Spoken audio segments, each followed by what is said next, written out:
This conference will now be recorded. So did we complete this sampling variation? So did we complete this?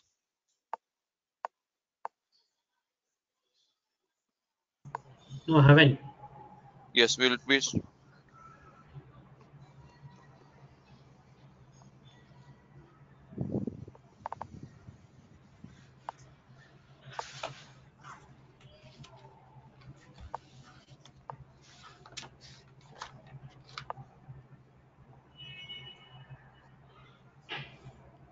We did until normal probability plot. Yeah, normal probability plot. Today we'll be starting with respect to sampling theory, so sampling variation, and then we'll move on to the next concept called as with respect to case study and confidence interval. So let me start with the session today. Rahul, are you there?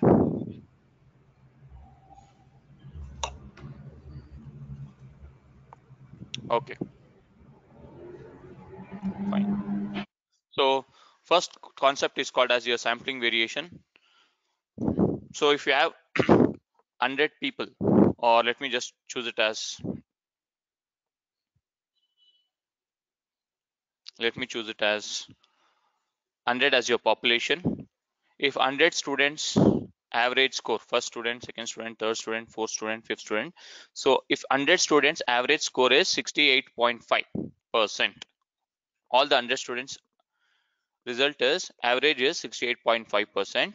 If this is your population,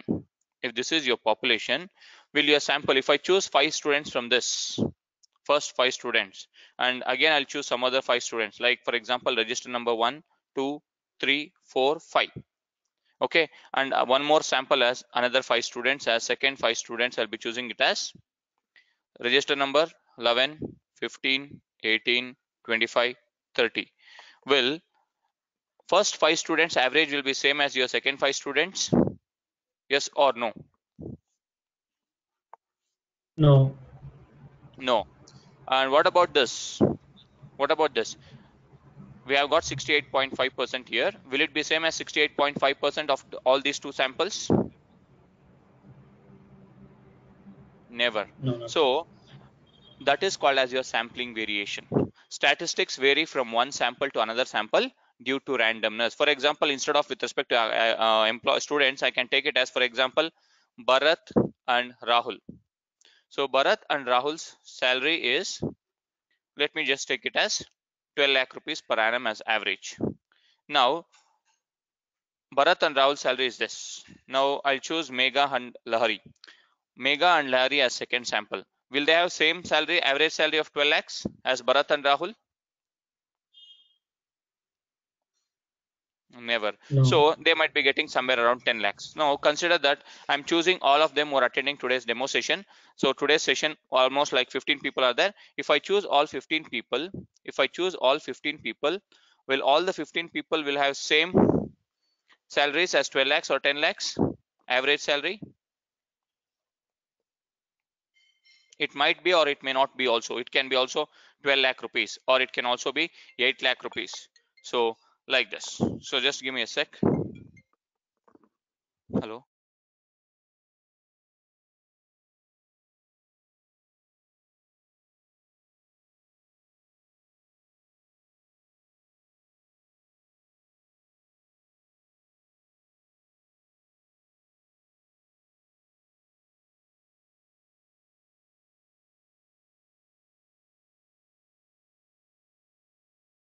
So it says that statistics vary from one sample to another sample. For example, if you choose multiple samples, statistics means your mean or median or mode from one sample will be varying from one sample. So S1 sample will not be same as S2, S2 will not be S3, and S3 will not be same as your S4.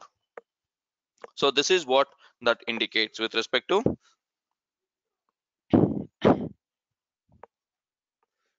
Now coming to the second point, a population of 1 lakh people has an average IQ of 100. It doesn't mean that if I choose multiple samples, this is your population. Let me just choose this as population, and population average IQ of 100. So average IQ is 100. If I choose 10 people as different sample, they will not have the same IQ as 100. They might have 90, they might have 80, they might have 85, they might have 83. So Suppose if you take sample of 5 people, will it be same as 100 or what you will get? So it will never be same as your 100. So with respect to your sampling, statistics will vary from one sample to another. That is called as your sampling variation. That is called as your sampling variation. So if you say this is your population. So this is your population. So if you choose multiple samples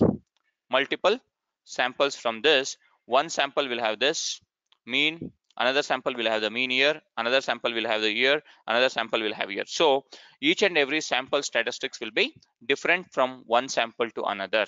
That is called as your sampling variation. That is called as your sampling variation. Clear?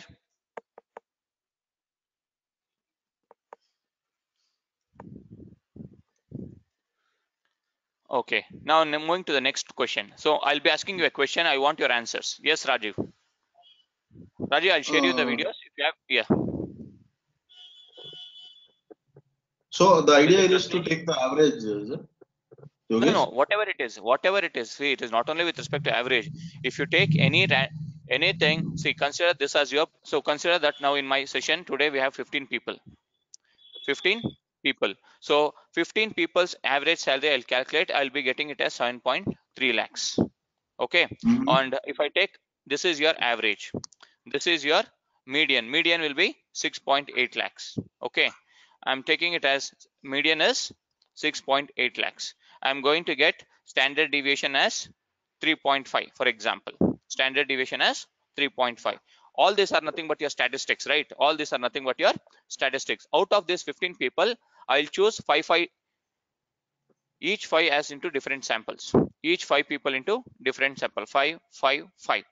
So 5, 5, 5. If I choose them, so I'll be getting first 5: Bharat, Manjunath, Rakesh, Rahul, Ratnesh, Imran, Lahari, Megha, Sanjay, and Ranjini. Like this, if I choose remaining 5 people, their average, their median, their sigma, whatever it is, whatever the mathematical calculation we do, first moment, second, third one, fourth moment, everything will not be same as your population. And also one samples, second samples, third samples with respect to the statistics will never be same. That is what is called as your sampling variation.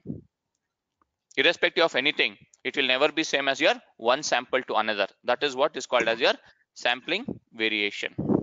See, you can see the first point. Statistics vary from sample to sample means statistics is not only for average. It can be mean, median, mode, standard deviation, variance, range, anything. It can be anything. So statistics is nothing but it will be varying from one sample to another sample due to randomness. If we combine 3 samples, it will be matched to the whole population. Obvious, right? If you combine all the samples, obviously 5 people here, 5 people here, 5 people here. So totally there are 15 means it will become same, right? See, what is the use of combining this? No, to make sure that is value matching. No, you see, first of all, you should not match. See, obviously you are taking 5, 5, 5 from this only. What is that you want to make sure? It doesn't make any sense. It doesn't make any sense. Getting my point? See, you have taken this 5 people from this 15 only, this 5 also from 15 only, this 5 also from 15 only. Then again, what do you want to check it out? It doesn't make any sense.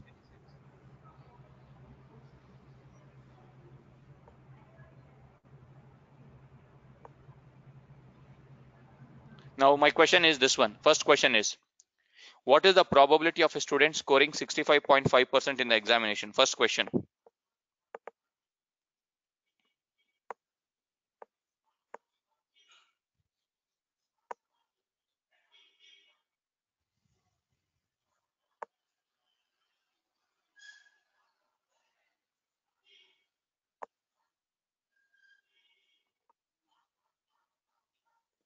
What is the answer for this? What is the probability of a student scoring 65.5% in the examination?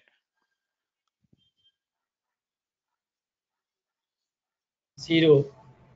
Yes, you should tell me that. So always anything with respect to single value is always, the probability associated with any single value is always 0. 0. Is always 0. Remember why it is 0? Because anything divided by infinity is 0.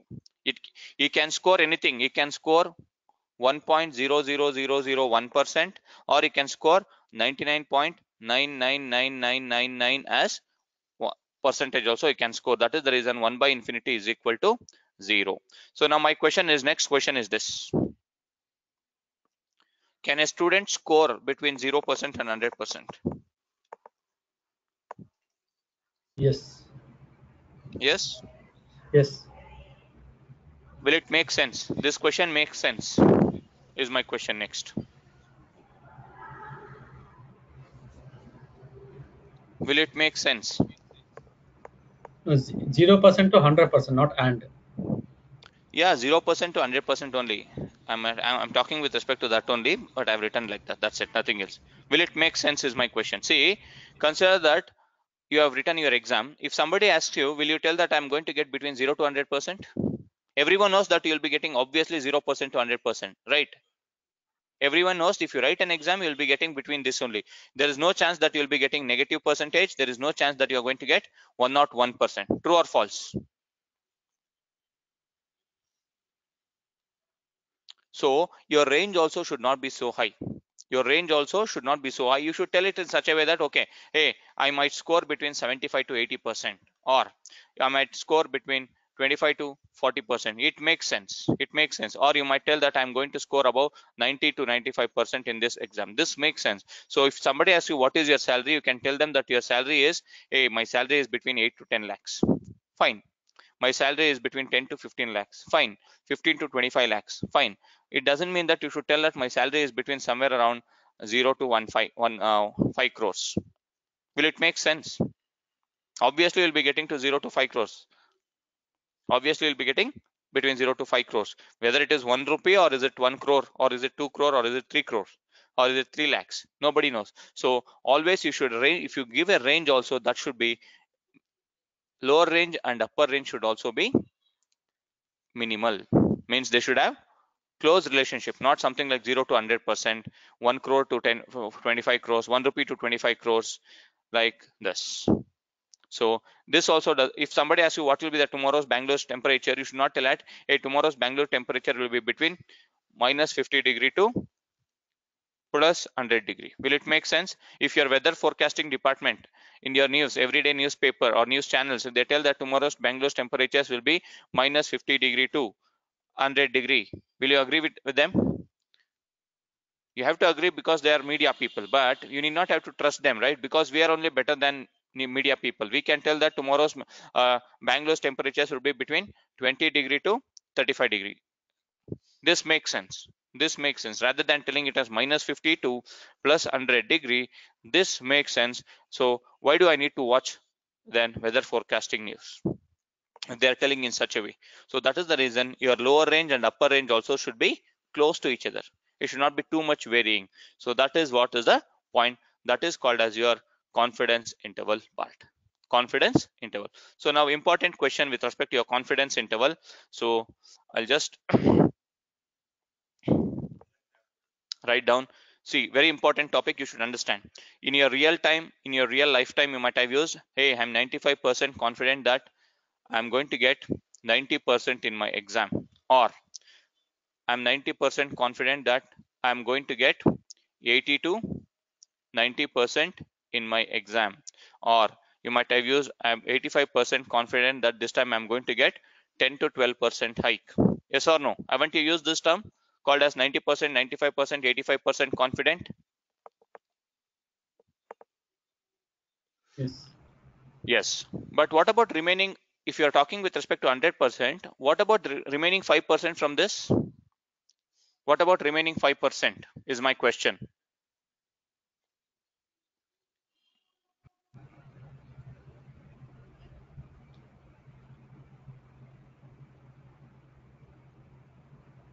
No, my question is,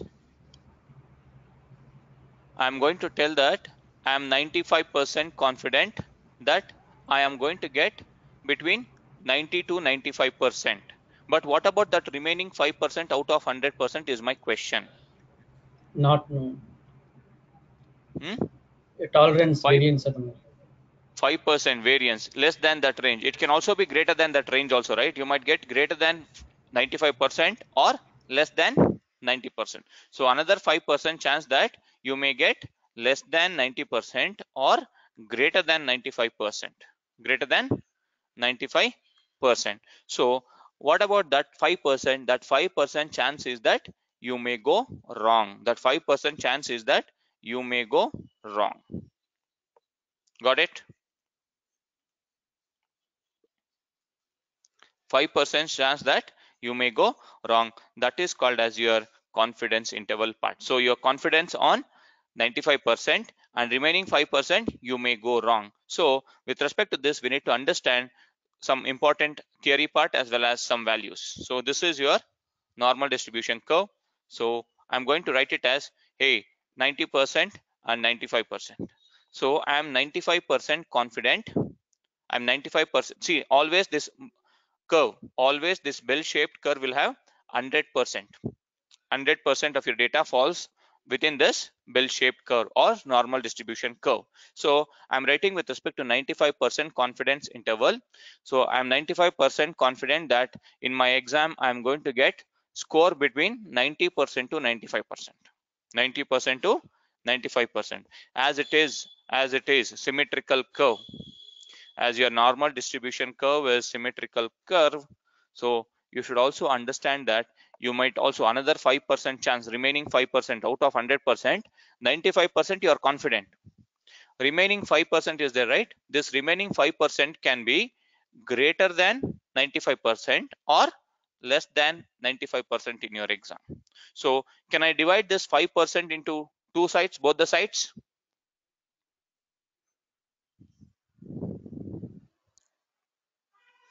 There is a chance that you might get more than 95% also and less than 90% also. So remaining 5% I can split on both the sides. I can split on both the sides. So that is called as your 2.5% on either side. 2.5% on either side. So now if you calculate this total entire region, 95% plus 2.5% is 95% plus 2.5% plus this side 2.5%. This entire region belongs to 100%. This addition of all those things belongs to 100%, but you are only confident on 95%. You are not confident on this 2.5% and 2.5%. Clear? Clear with the theory concept? I want you all to talk. Please unmute yourself and tell me yes or no at least. Clear. Clear, sir. Okay. Yes, got it. Fine. So now with respect to 90% I'm going to write. You should tell me what will be on either side. So if you are 90%, if you're talking here, 90% is your confidence interval. Tomorrow's temperature will be 23 degree to 27 degree. Tomorrow's temperature will be between 23 degree to 27 degree, but I am 90% confident. So out of 100%, what about remaining 10%? Remaining 10% can be less than 23 degree or yes, greater than, not more than 90%. You should talk 27 degree. Okay. Less than 23 or greater than 27. So 23 degrees says that it is 5% on either side. Can I write 5%? 5% on either side? Yes. So it becomes 90 plus 5 is 95 plus 95 plus 5 is 100. So totally it becomes 100%. Totally it becomes 100%. Now coming to this point, when you write it or when you theoretically talk about this 95% confident, you'll write 2.5% either side. 2.5% on either side. But when you try to implement it practically, you should calculate this entire region. If you're 95% confident, you should calculate this entire region. It is nothing but 95% plus 2.5%. 2.5% is equal to 97.5%. If you are telling 97.5%, it is 95% confidence interval. You need to calculate this entire region. You cannot calculate only this region.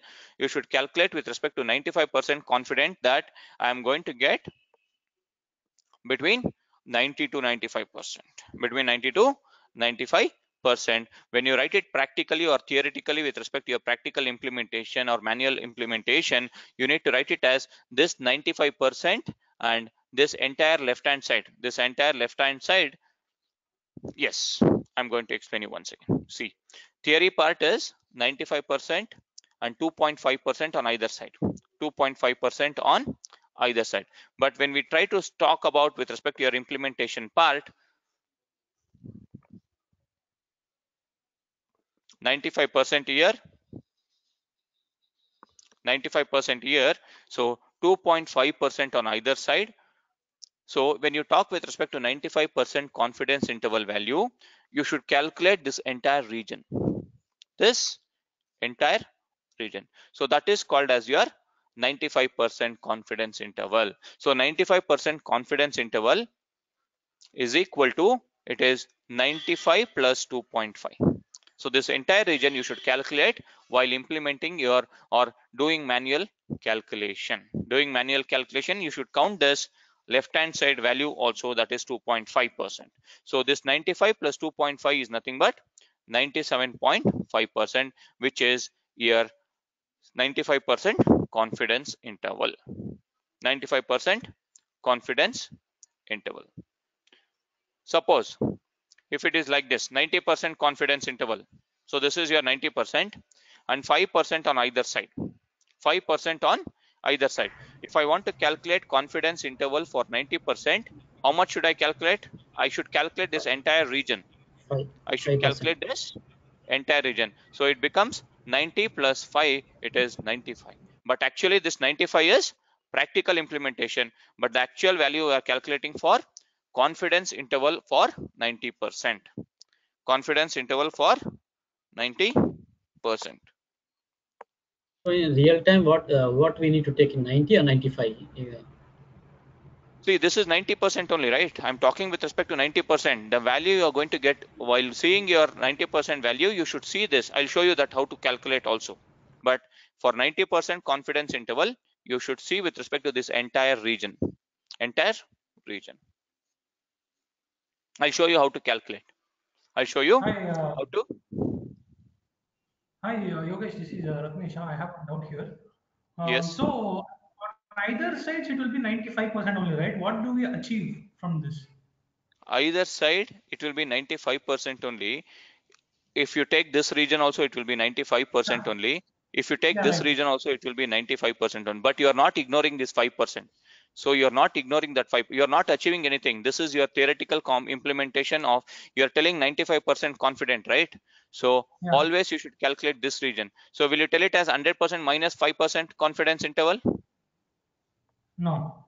When you talk theoretically, when you speak, hey, how much confident you are? I'm 95% confident. I'm 85% confident. You'll tell, but you are not going to tell that, hey, I'm 100% minus 15% confident. Will you tell like this? No. No, that is what it is. Where the practically we are seeing this kind of models? Almost all the things you have to use. Okay. I'll show you the case study. Next, it is your case study. Oh, fine. Next is the case study. So now with respect to confidence interval, so how do you write 100% in terms of numbers? 1, right?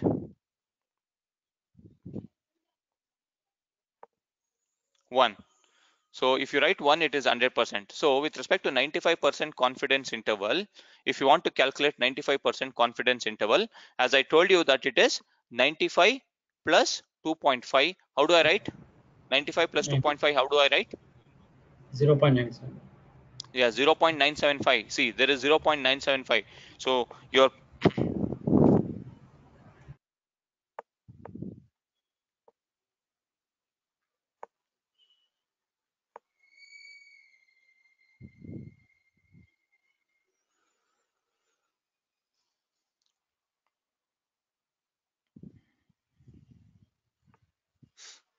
so with respect to this, you should remember 3 values. I'm going to give you 3 standard values. You should, I don't know how you remember it. You should remember those 3 values. So for 95% confidence interval, Z score is 1.96. 1.96. For 90% confidence interval, the z-score value, see, this is your z-score. This is your z-score. So for 90% confidence intervals, the z-score value is 1.64. For 99% confidence interval, the z-score value is 2.58. Write down this. I'll show you how to calculate these values also, but write down first. I'll show you how to calculate these values as well.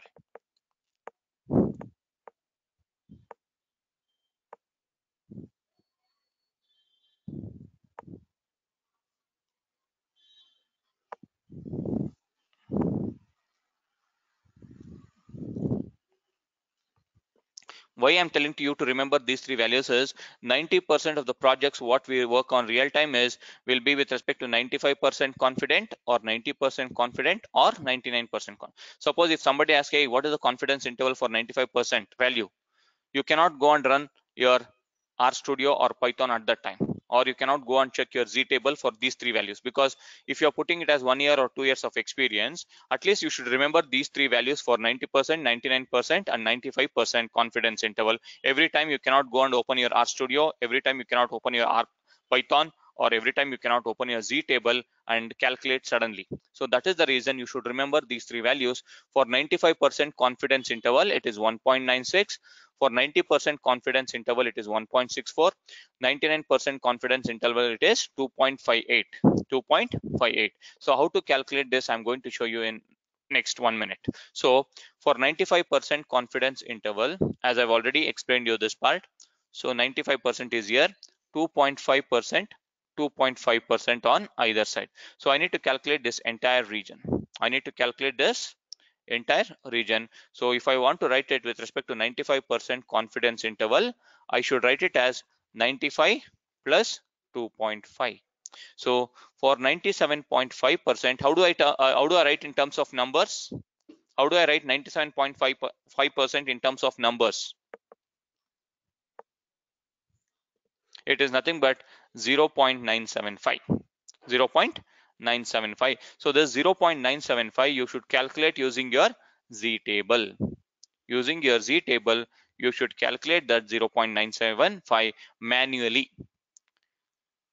I'm showing you using manually as well as R as well as Python, but first learn how to use your Z table first. So if it is for 90% confidence interval, how do I calculate? What will be the value I should see in your Z table? For 95%, you told me that it is 0.975. For 90%, what should be the value? I want everyone to respond. Value is fine. Value you got 1.64, that I've already told you. But which value should I see like this? 5% on either side.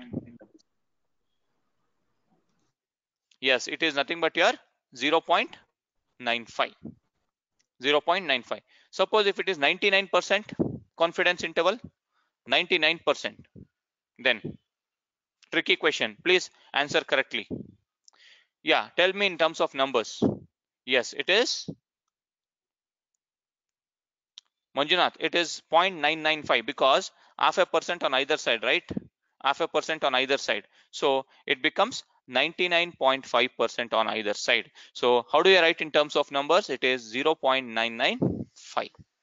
0.995. Another 0.005% is on this side. So how do we calculate this using your Z table? That is next question.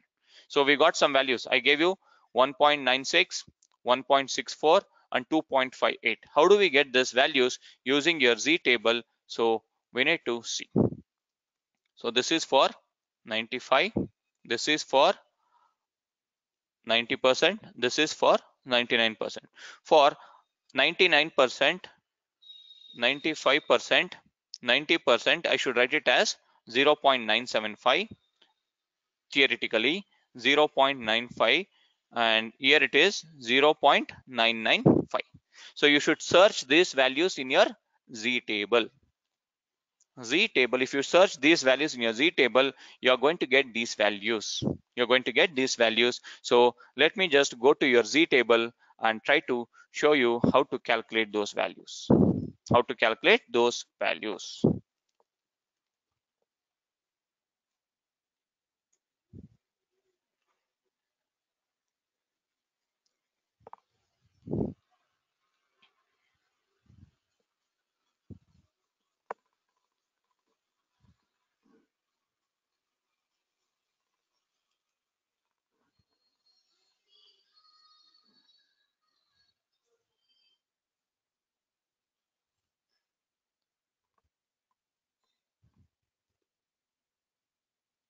So just type it as z table. So I'll just rub this whatever I've written. So just remember, for 95% it is 0.975, for 99 it is 0.995, and for 90% it is 0.95. 0.95.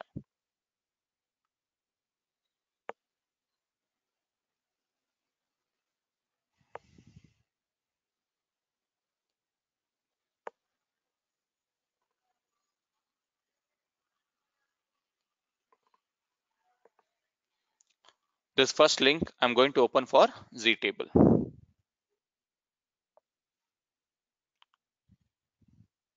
This is your manual calculation by using your z table.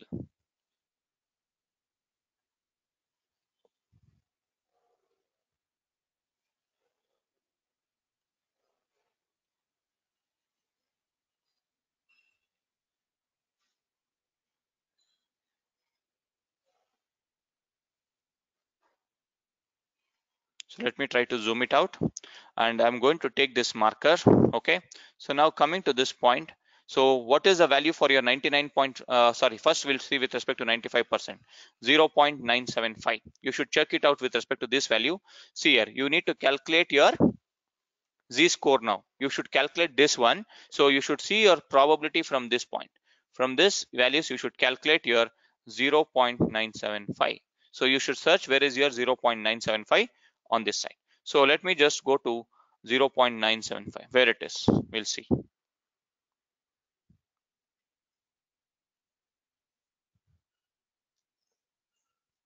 You're able to get this? See this? I'm highlighting this. 0.975, which column it is? Sixth column. And which row it is? 1.9. So it is 1.9 here, and here it is 6. So 1.96 is the value for your 95% confidence interval. Z score is 1.96. Clear for everyone how to see your Z table? You should see your probability value, that is I'm 95% confident. So with respect to 95% confident, either side is 2.5%. So 95 plus 2.5% is 97.5. How do I write in terms of numbers? It is 0.975. So 0.975 is here, and the probability and with respect to your Z score value is, you should see with respect to this column and this row, it is 1.96. Clear for everyone? Uh, Yogesh, Yes. 0.975 you are looking, but how you make sure that we should go look in the 0.6 column? On the above, you can able to see here. Yeah, I'm so highlighting. how we need to find out, actually we should search in the 0.96 column. See, it is, see, okay, fine. Your question has got, how do we research this 0.9750, right? So Yeah, just go to Control F and type it as 0.975. oh, Okay, just a second. Okay. search it out. Wherever it displays that particular row, you should go and you should see. Because I saw you're going with a column, so No, the no. 0.6 See, you identified them. see, for me it is 0.975 is here. See, I'm going to Yeah. search it out here. See, I got it here. I got it here. So with Okay. respect to that one, you should see which particular column is that.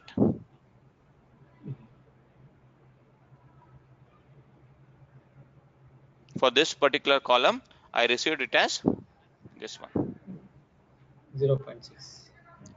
1.9 is your row wise, and column wise it is 0. 1.96. So 1.96. It is not 1. 0.6.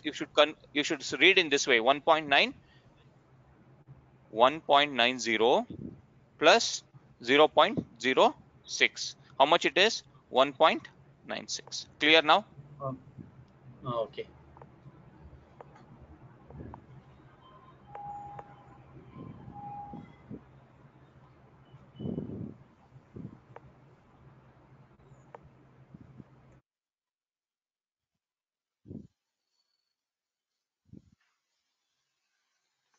Now I want you all to tell how to calculate for 90%. So 90%, how do I calculate and which value should I search? Come on, tell me.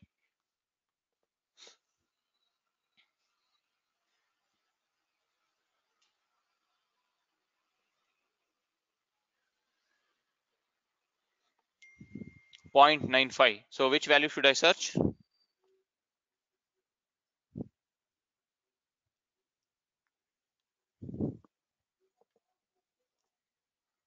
So which value should I search? Searching value I am asking, not the value. It is 1 point, not like that. I'm asking with respect to 90% confidence interval. Either side it is 5%, 5%. I should search for 0.95. So you should search for 0.95. Where is the value? So let me just search where is your 0.95. See, exactly I don't have 0.95. Yes. 0.9505.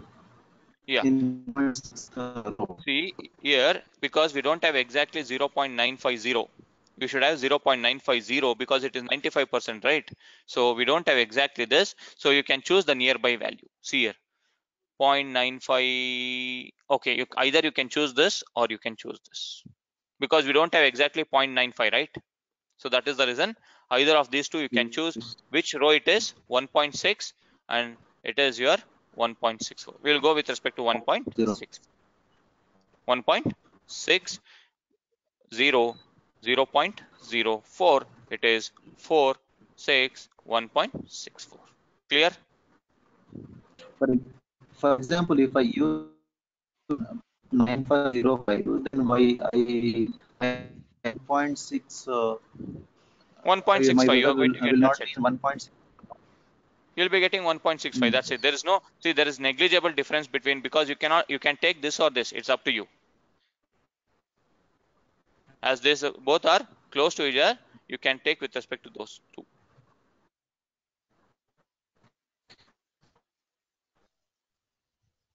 So for 99%, what is the value I should search for 99%? 0.995. Yes, you should search for 0.005 here, 0.005 here, and 99% here. So I should search for 0.995. So if I search that 0.995 in my Z table, I'm going to get a value. So let me just try to search it out. 0.99. See, here also you don't have exactly 0.995. Either you can choose this or choose this. So we'll go with this. So it is your 2.5 and it is your 2.57 something. 2.57. Either you can choose 2.57 or you can choose with respect to 2.58.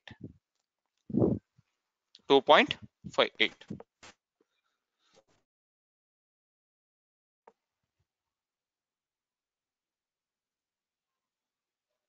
Clear for everyone?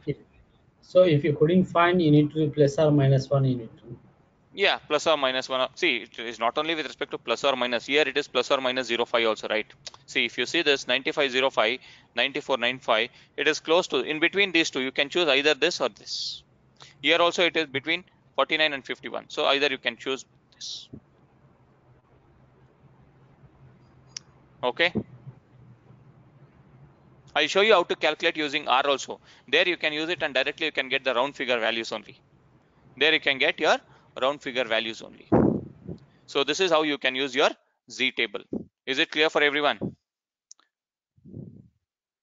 Ram, Satish, Sanjay, Neha, Bharat, Muralidhar. One more example. Okay, fine. Lahari, Mega. Okay, fine. So one more example. I want you to tell Ratnesh. So I will give you the task. It is 80% confidence interval. Okay, 10% on either side. 10% on either side. I want Ratnesh to reply for this. What is the value I should search for my Z table? 80% confidence interval. I'm talking with respect to 80% confidence interval. What is the value I should search in my Z table? Come on, tell me fast. It is 0.90. So just search the 0.90. Where is the value? You can just check it out. You can take this value because it is 9015 and it is very close to this. You can tell it is one. See, no, Muralidhar, you are doing a mistake. You are not just seeing 1.3. You should also, okay, you can see with respect to this one. See, if you go to 1.3, it is 9032. So rather than that, go for your closest value. Either go for 1.28 or 1.29. See, this is closest to this one, so you go for this one. Got it? Okay, so now coming to your case study. So please try to understand what is the case study is all about. So now your real-time implementation comes into picture. So I want you all to, I'll show you the case study. You should tell me what is this case study. I'll give you 5 minutes of time. You should understand the case study. What is this case study all about? Blindly don't speak what it is. It is not just your English sentence, it is your mathematical sentences. It is your values. So this is your case study for confidence interval calculation. Confidence interval calculation. So try to read this. You should tell me what is this 50,000, what is this 200, what is this 1650, what is this 1987, what is this 1500, and what is the business objective. What is the business objective? If you're able to understand this business objective, it is easy for you all to understand and implement your any business problem. So you know what is mu. We have discussed standard deviation. This is your sample mean, this is your population mean, this is your variance, this is your standard deviation. Like S square is your sample variance, sigma square is your population standard deviation. Like this, small s is your sample variance. See, all those things are there in your data, and n is also there, small n is also there, and what is not there, what is there, you should understand and ping your answers on private chat. Ping your answers on private chat. Ratnesh, please be on mute. I'll give you 5 minutes of time. I want you all to ping your answers, each and every line. So don't write it as separately. Write 5 lines. What is 50,000? What is 200? What is 1650? What is 1987? What is 1500? And you should read this sentence also. Read this sentence. And along with that, I'm going to pick randomly and ask you to explain what is the business objective. You should tell me what is the business objective. Ratnesh, can you? Okay, Ratnesh is on. Okay, I'll give you 5 minutes of time. Please ping your answers on private chat. I'll be having my water and come back.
Can you tell me the answers?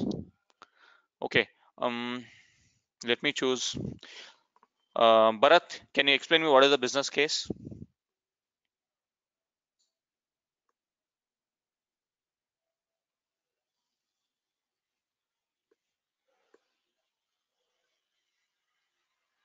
Bharat, are you there? I've given your time slot.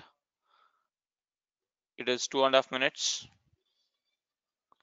Bharat, we are not audible.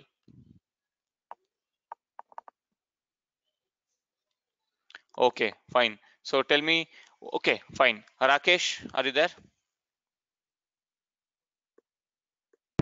Yeah, Yogesh. Yeah, Yeah. Yogesh. Can you explain me the business case all about? Okay, the bank is trying to find out what will be the average balance once they launch the card to all the database. I mean, to all the Okay. customers that the bank is having. Okay. Okay, so Mhm. from the survey that they Mhm. conducted on 200 customers, Mhm. they were able to find that average was about 1,650. Average about what?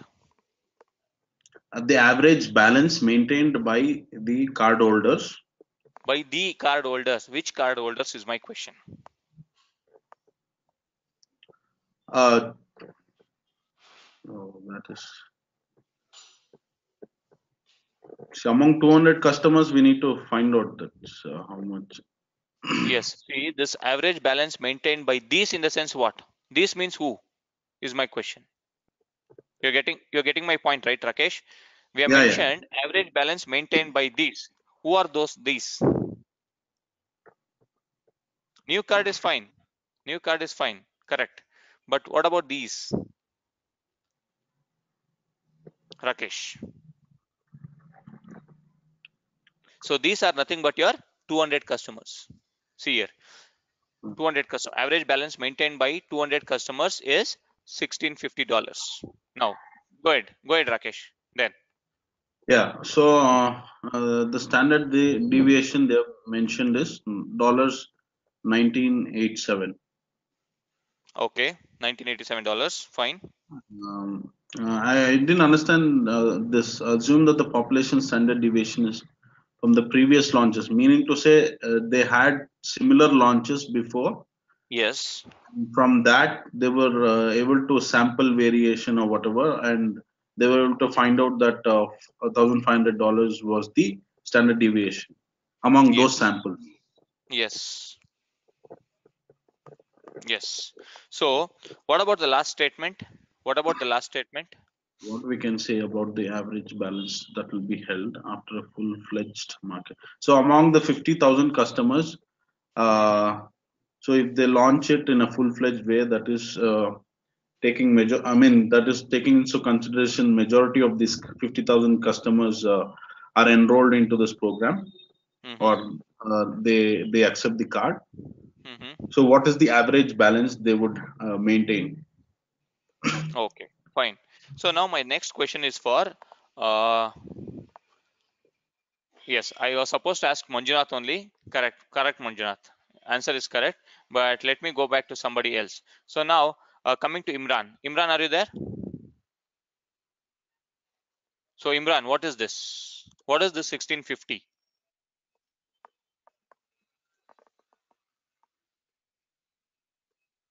Okay, total population. Okay, Ranjini has given the answer. Okay.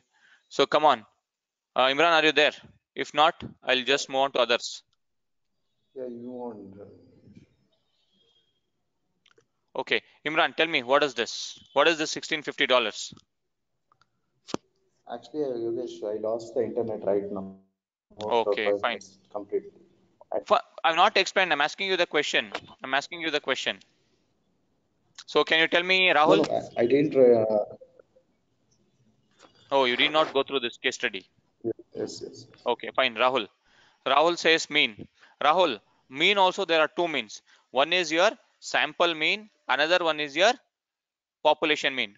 Which is this 1650 is my question. You should tell in that way. You should tell in that way. Rahul, you're wrong. Rahul, you are wrong. This is your sample mean. So this is your sample mean because, so let me explain you the case study. So let me explain you the case study from the starting. So you'll not be having any doubt with respect to the case study. So consider that bank want to launch a new credit card. Bank want to launch a new credit card to all its 50,000 customers. All its 50,000 customers. So this 50,000 is nothing but your capital N. Capital N is nothing but your population. But before launching it for all the 50,000 customers, they want to identify with respect to do some market research, and they want to come back with respect to those case studies. So profitability of the card, if they launch this credit card, profitability of that credit card depends on how much is the average balance based on those particular card holders maintaining. Based on that, they will be able to get some profit. Based on that, they are going to get profit. So they have to launch this credit card. Instead of launching for 50,000 customers, they're launching it for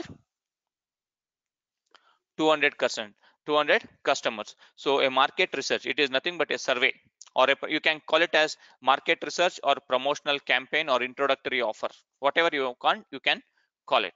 So initially for introductory offer or your promotional campaign, the market research campaign is launched in which about 200 customers out of this 50,000 customers, they are identifying only 200 customers. So these 200 customers are nothing but your sample. That is nothing but your sample. That is your small n. So if you talk with respect to capital N is your 50,000, small n is your 200. So now coming to this sentence. So average balance maintained by these in the sense 200 by 200 customers is $1,650. This $1,650 is not your population mean. This is your X bar. Sample mean is nothing but how much? $1,650. $1,650. And the standard deviation of these 200 customers is how much? 1987. What is the standard deviation denoted by? Is it your population or sample? Sample. So what it is denoted by? Sample. Small n. Sample, it's fine. It is your S, right? You should tell it as with respect to S or S square. So it is your small s. Small s is nothing but $1987. $1987. Now coming to this last statement, assume that the population standard deviation is $1,500 from previous launches. Before launching this credit card, consider that we are in 2018. Before launching this card in 2018, in 2017, they might have launched some credit card. So that particular launch previous year credit card launch standard deviation is how much? Sigma is how much? See, this is your sigma because it is your population. Assume that the population standard deviation is $1,500 and standard deviation for sample is S is $1987. $1987, and this $1,650 is nothing but your X bar. X bar is $1,650 and capital N is 50,000. Small n is how much? 200. So this is your data part. So now last sentence statement. What we can say about the average balance that will be held after a full-fledged market launch? What is this? What do we need to identify?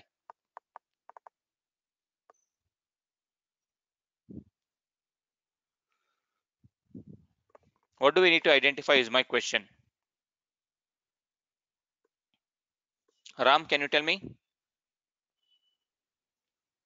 If you implement for the total 50,000 customers, Mm-hmm. so what is the average balance they need to maintain? Yeah, that is what you are reading. That is what you are reading. But I want to identify with respect to the symbol.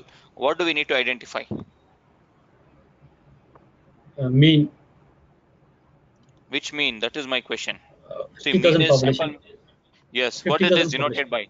What it is Capital N. denoted by? Huh? What it is denoted by?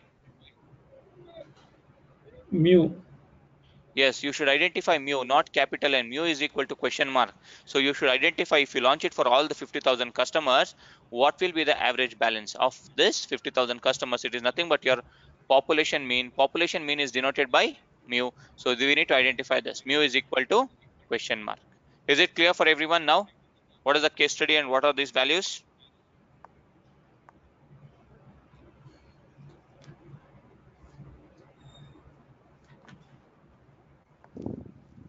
Now, You guys just explain that n and small n. I mean, just tell the values. I mean, simple, right? A this. bank with 50,000 customers, population is 50,000, n is equal to 50,000, and this is your sample. This is nothing but your small n. Small n is 200.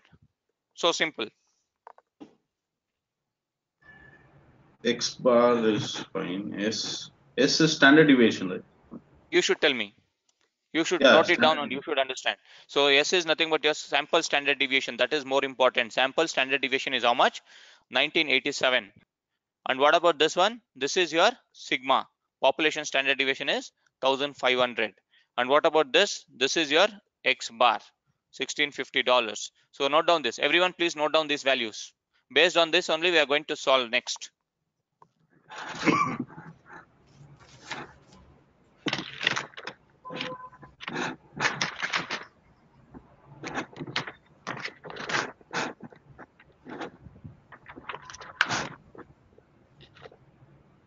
sample.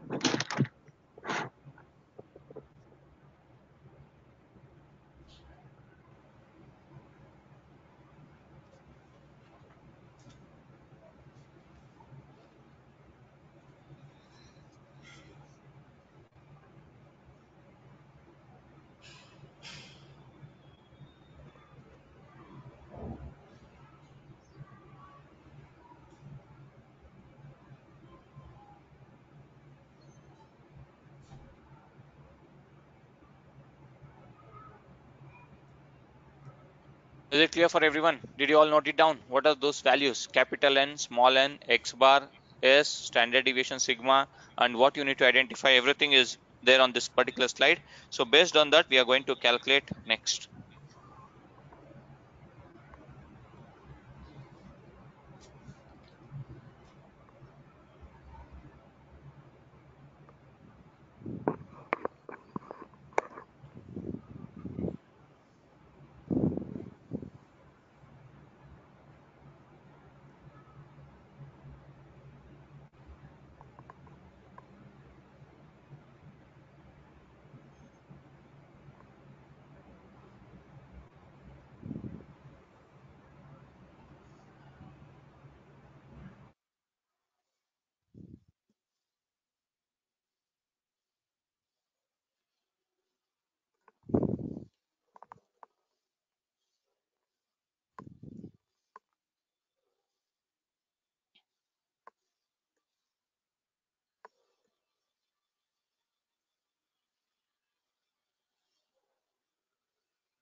So next question is like this: interval estimates of parameters. So try to understand what it is. Question. First one is based on your sample data. Based on your sample data in the sense, based on your previous slide, I'm going to ask you some questions. The point estimate for mean balance. So based on your sample, if you launch it for 200 customers, you're going to get an average balance that is X bar is equal to 1650. Out of 50,000 customers, we have chosen only 200 as your sample. So out of this 200 samples, if you launch it for them, you're going to get average balance of $1650. So instead of this 200, if I choose one more 200 customers, second sample, sample 2, this is sample 1, will your average balance will be same as $1650? Will it be same? No, maybe or may not be. 99% it will never be. So if I choose one more 200 customers, that is sample 3, one more 200 customers, will it be same? No, it will become your sampling variation. So we cannot trust this $1650. We cannot trust this $1650 always if I choose multiple. So we cannot trust it. Can we trust this estimate? No, we cannot trust this estimate because What do you think will happen if we took another random sample of 200 customers? So this is first 200 customers, you got it. If you choose another 200 customers, it will not be same. If you choose one more 200 customers, it will never be same. So because of this uncertainty, because of this problem, we cannot calculate. So because of this uncertainty, we prefer to provide estimates as an interval range. So instead of telling it as $1,650 as the average balance, we can tell it as range. If I tell it as, hey, average balance would be between $1,200 to $1,700, it will make sense. It will make sense, but here we are having only single value. So what is the probability associated with any single value? What is the probability associated with any single value? 0. 0. So 0. always, yes. So we should not always go with respect to single value. Always we should go with respect to your range, $1,350 to $1,800. It makes sense. It can be $1,350.1 or it can be $1,799.9999. So it can be anything in between these two values. Anything it can be between these values. So always you should go with respect to range. We prefer to provide the estimate as an interval or range and associate a level of confidence with it. If I'm going to tell a range, I should tell, hey, I'm 95% confident that the customers will be in so and so range. Customers average balance will be between so and so. I should associate a level of confidence. Hey, I'm going to tell in this way. Hey, I'm 90% confidence that if I launch a credit card, the average balance maintained by these credit card holders will be between $1,300 to $1,309. I'm just giving an example. Or it can be, hey, I'm 95% confident that it would be $1,400 to $1,900. So you should tell with respect to 90%, 95%, or it can be 99% confidence interval also. It can be anything. It can be anything based on your client requirement. Based on your client requirement. So apart from that client requirement, if your client doesn't mention, the default value you should always go with respect to is 95% confidence interval. If your client don't mention it, you should go with 95% confidence interval. If your client mention it, you should follow their confidence interval.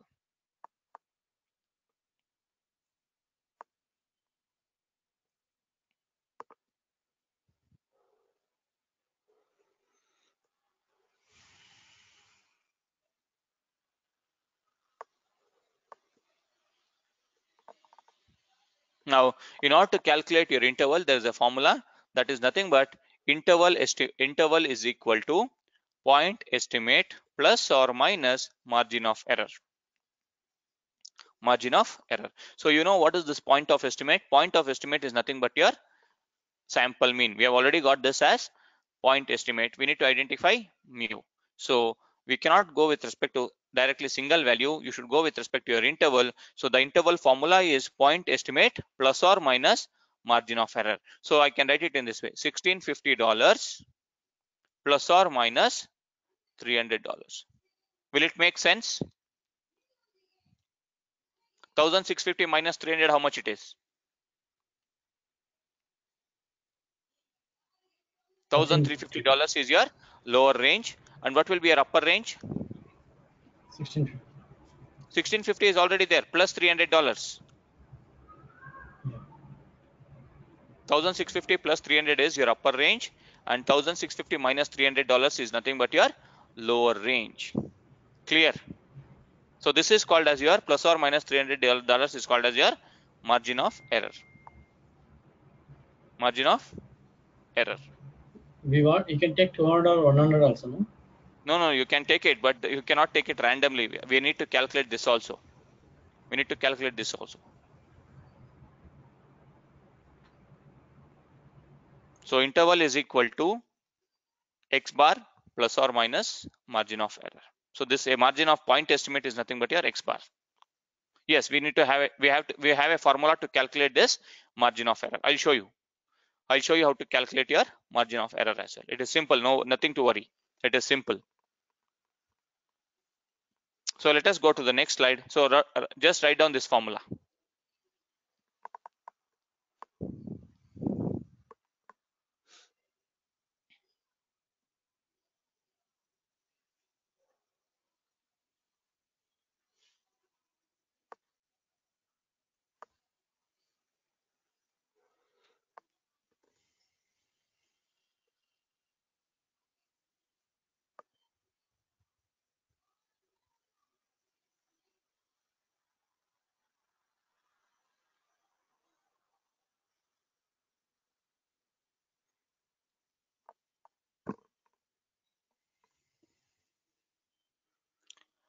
I explained you, Lahari. This part I've explained you how to get your confidence interval for different ranges. I gave an example for 99%, 95%, and also I showed you for 80%, and also I showed you for 90% also. I showed you how to calculate your values using your Z table. Go through the video once again. If you don't understand, you can ping me on personally on my WhatsApp.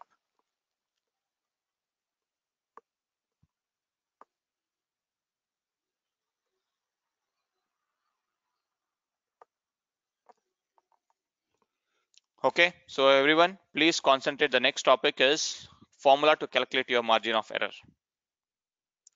Confidence interval for the population mean. So start by choosing a confidence level of 1 minus alpha percentage. 1 minus alpha percentage in the sense 100. If you are talking with respect to 95% confidence interval, you can write it in this way: 100% minus 5%. It is nothing but 95%. So this is nothing but your alpha. This is 5% is nothing but your alpha. If I am talking with respect to 90%, how can I write? It is 100% minus 10%. So this 10% is nothing but my alpha. If I'm talking with respect to 99%, it is 100% minus 1%. So this 1% is nothing but your alpha. Start by choosing a confidence level of 95%, 99% or 90%. But default value I'm going to show you with respect to 95% confidence interval how to calculate. You should calculate and take it as an assignment, and you should calculate for 99% and 90%. It is easy. It hardly takes you 1 minute to calculate these two. If you know this, it will take you hardly 1 minute to calculate these two. So I'm going to explain you with respect to this 95% confidence interval, how to calculate your confidence interval for the population mean. So your interval formula was, confidence interval formula was what? Point estimate plus or minus margin of error. So with respect to that, I'm going to use this formula. This formula is this X bar. Don't get confused. It is X bar. Forgot to add this X bar. So the formula to calculate your confidence interval is this: X bar plus or minus Z of 1 minus alpha sigma over square root of n. Sigma over square root of n. This is the formula. Write down this formula until this point. Interval is equal to point estimate plus or minus margin of error. Write down this X bar plus or minus Z of 1 minus alpha sigma over square root of small n.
So with respect to this, you know what is your X bar. What was the X bar value?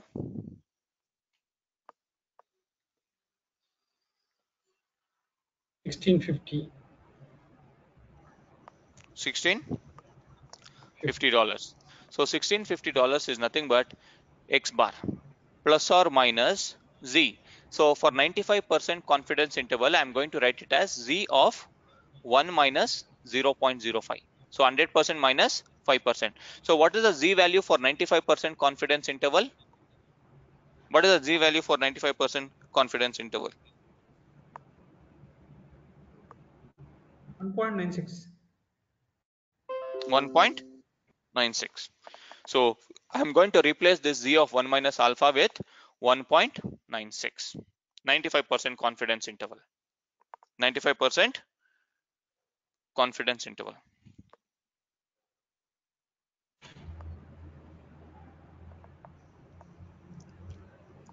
Into what is your sigma from your data?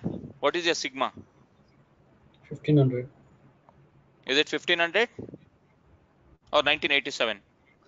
There is small s and also sigma. I'm asking with respect to sigma. Sigma is your population standard deviation.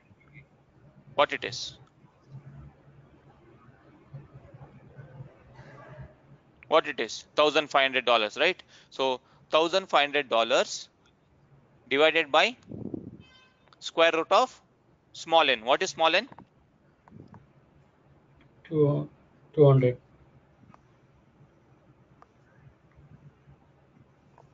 200. Fine. So square root of 200. So can somebody use the mobile calculator and calculate and tell me what is square root of 200?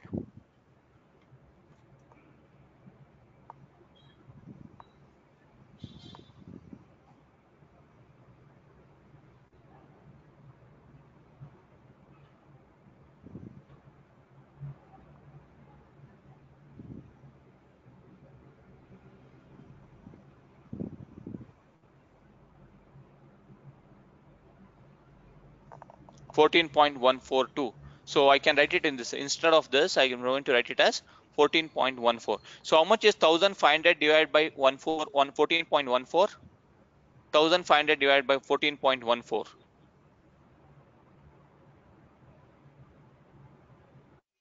106. 106. 0.082. So you need to calculate this. Same thing I've written. X bar is nothing but your $1,650. Sigma is 1500. N is nothing but your 200. So for z of 1 minus alpha, it is z of 1 minus alpha. It is how much? 1.96. So now how much you got with respect to this part? 106 point.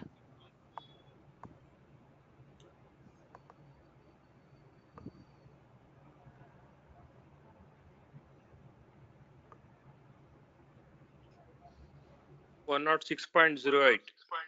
106.08. This part. Formula was x bar plus or minus z of 1 minus alpha sigma over square root of n. So you calculated this sigma over square root of n, you got it as 106.08.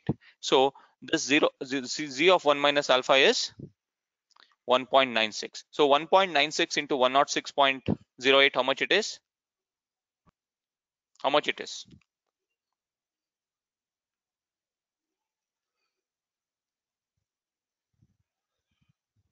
How much it is?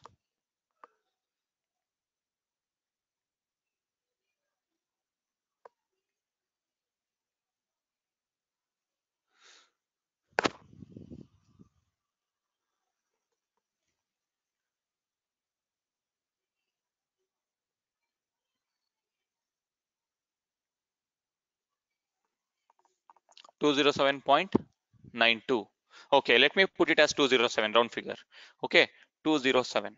So what will be your plus or, see, this is your point estimate plus or minus this 207.9 is nothing but your margin of error. This 207.9 is nothing but your margin of error. So $1,650 plus or minus 207. What will be your lower range and upper range? What will be your lower range and upper range?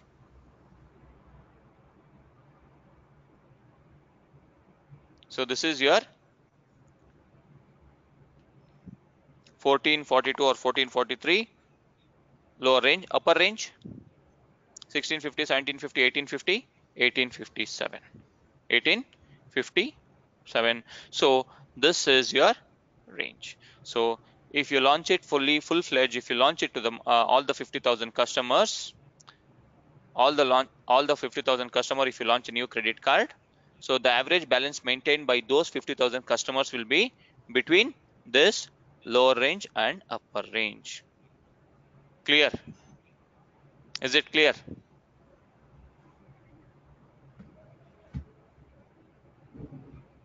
Can you repeat once again, Yogesh?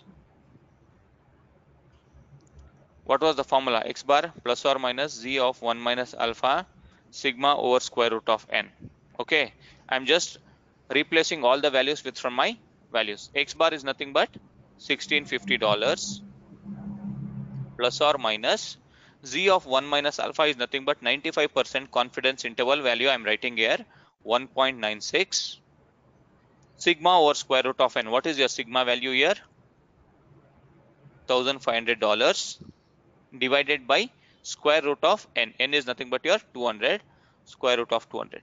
So you should calculate this square root of 200, how much you got? So 1500 divided by square root of 200, you got somewhere around 14.14. So if you calculate this part, you are going to get 106 point something. So 106 point something into 1.96. 1.96 plus or minus $1650. If you calculate, you're going to get this answer. Clear now? Yes, obviously, if you change your confidence interval, your answers will be different. If you choose 95%, I got a range of $1,447 or something to $1,857. So if you choose it as 90% confidence interval, the assignment part for you all is this one. Construct a 90% confidence interval for the mean card balance and interpret it. So you should use the same formula X bar plus or minus z of 1 minus alpha sigma over square root of n, and you should tell me what is the answer for 90% confidence interval, and also you should calculate for 99% confidence interval. Take down this as an assignment.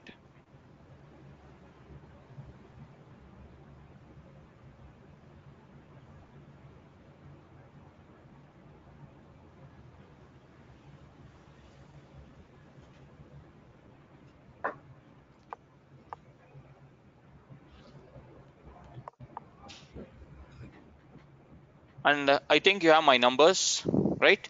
So just everyone please ping me once. Just ping me, hi, so and so your names, please.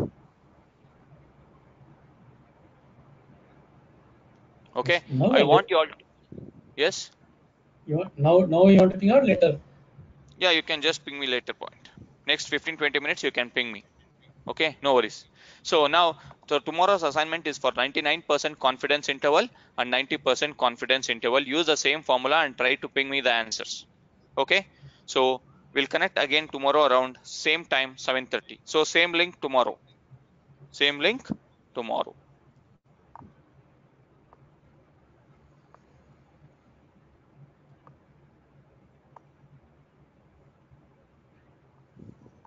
Thank you all. Good night.